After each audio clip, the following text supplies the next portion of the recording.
PSBB Jakarta Jilid 2 dinilai tak ubah pola belanja daring masyarakat. Antaranews.com. Angka-angka penyebaran memang dalam seminggu terakhir ini angkanya meningkat mencapai di atas 1.000 rata-rata. Kemudian kalau kita melihat angka kesembuhan memang ada perbaikan yang luar biasa. Kita belajar untuk berjuang dalam arti sebenarnya, agar kita tak kalah dan tak lengah di masa sulit ini. Tahun lalu masih segar ya diingatan. Kita masih mudah bertegur sapa, berjumpa, dan diskusi bersama. Tahun ini kita belum bisa tatap muka, tapi tetap bisa berjuang bersama. Berita Anggit Channel bekerja sama dengan Koran Berita Indonesia mempersembahkan berita bombastis Boset.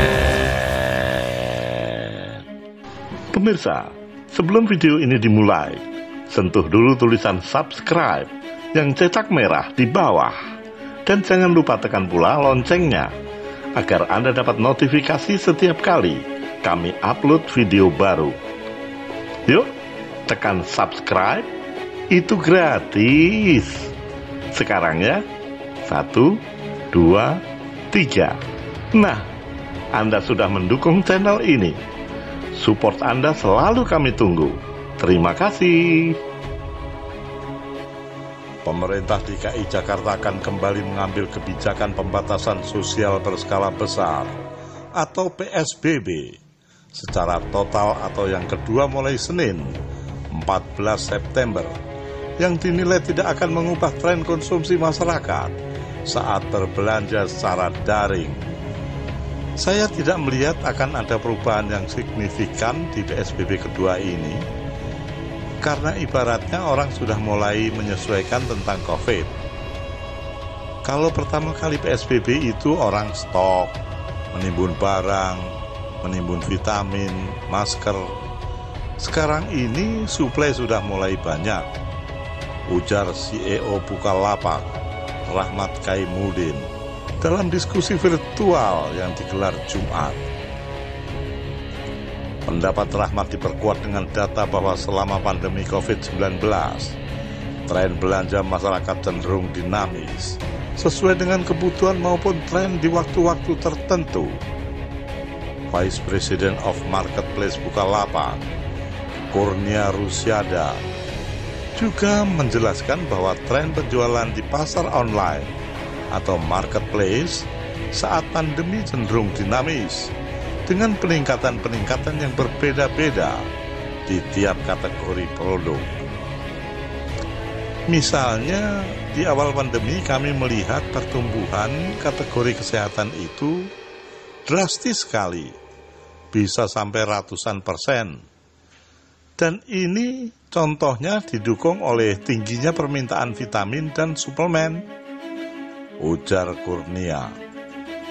Lanjut Kurnia melihat kategori yang mengalami peningkatan transaksi saat ini, antara lain sepeda, kamera, dan alat-alat olahraga. Uniknya, Kurnia melanjutkan, kategori hobi dan koleksi juga meningkat. Transaksi untuk peralatan berkebun dan juga gaming mengalami peningkatan. Serta kita melihat, karena anak-anak sekolah harus belajar dari rumah, kita lihat permintaan untuk kebutuhan untuk anak juga meningkat pesat. Misalnya, tenda di rumah dan kolam untuk anak, kata Kurnia. Siklus permintaan pasar berubah lebih cepat daripada sebelum pandemi. Jadi hampir setiap minggu trending produk berubah-ubah.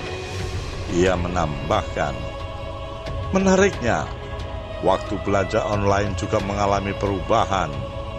Menurut data internal Bukalapak, puncak transaksi sebelum pandemi terjadi saat prime time sekitar pukul 19 waktu Indonesia Barat, saat orang berada di rumah setelah pulang kerja. Sedangkan saat pandemi, berita bombastisnya, mereka melihat puncak transaksi merata seluruh jam dalam sehari. Buset.